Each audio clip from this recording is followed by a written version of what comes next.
Hello and welcome to YouTube channel HealthQ, the place where my mission is to not only motivate you but help you to move on to the brighter side of the health.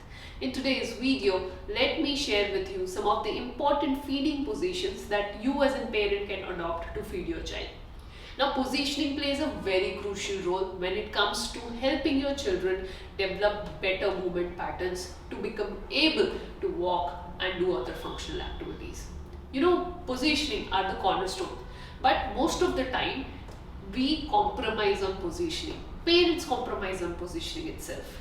They adopt wrong postural habits, wrong positioning, especially in situations like feeding. But feeding time are the most important time when you get an opportunity to maintain good postural habits. So in this video, what I'm going to do is I'm going to share with you some important feeding positions which you can adopt, which will help your child to develop good postural control. So let's get started. So the first position and one of my favorite position of feeding that I share with parents is this position right now, what you see. So this is a wedge pillow which I have used. If you can see, this wedge pillow has got a slanting edge. So this is better than a regular pillow because in regular pillow it would be straight, right? So the back will not get proper support. But in wedge pillow, the child can very easily get good support for the entire back. If you want to check this wedge pillow, it's available on our app or its website shop page. You can check that out and purchase this wedge pillow. This is a very good wedge pillow which we have been using from quite a long period of time. And it's multi-purpose and you can use it many ways. So make your child to sit on a wedge pillow. Make sure that when the child is sitting on the wedge pillow, the legs are apart. If the legs are bent in this way, right, try to make it straight. Or else what you can do is you can take some more small pillow or rolls and place them below the knee so that the legs are well supported. So it would be something like this. Alright, so what has happened is the child is in the most comfortable and at the same time corrected position. This is an alternative. If you want, you can reduce the thickness also. But the more the straight leg, the better it is. Remember that.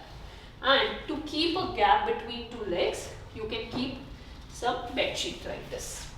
After this, you can feed your child. A child will very easily sit for almost 1 hour, 2 hours, whatever time he takes, in a very good position. So this is position number 1 for feeding. What is the position number 2 for feeding? And that is a regular Indian position of eating food, and that is cross-leg sitting.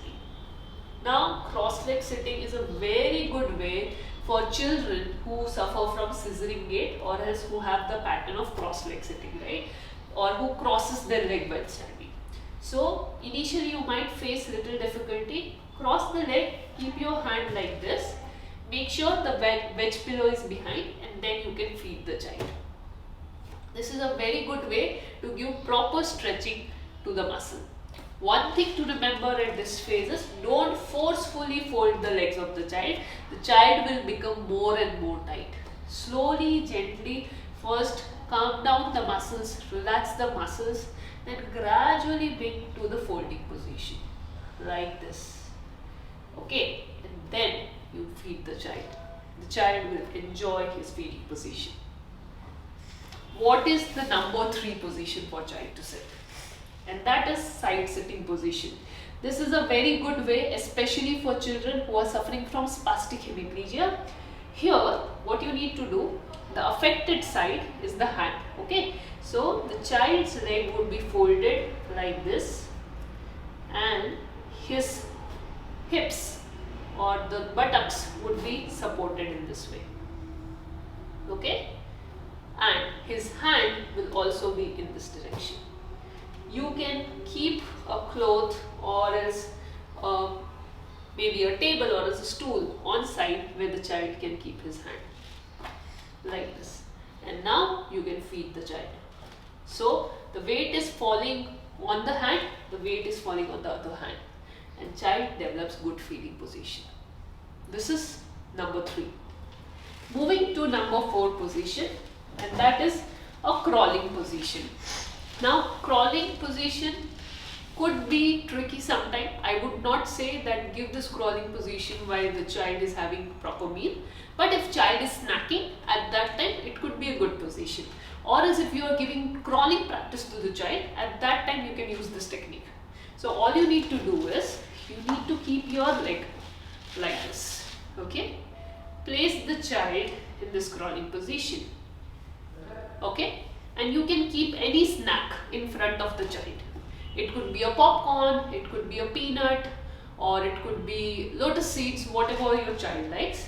Child has to pick them up and then put it in the mouth. Pick them up, put it in the mouth. This way, the child would be able to attain crawling position, would be engaged, and at the same time will learn an activity. That is position number 4. Now moving to the last position, position number 5, and that is standing position. Again, for standing position, you can use a wedge pillow. Ask the child to stand against the wedge. Keep one hand here and then you feed the child. If you find it difficult, you can keep a belt over here, or else you can also make the child stand on a standing frame and then feed the child. These are certain ways with which you will encourage good positioning technique in a child suffering from cerebral palsy. I hope you found these tips helpful. If yes, make sure to like this video. Share this video with your friends and family members, and do not forget to subscribe to HealthQ channel. I'll see you in another video. Thank you.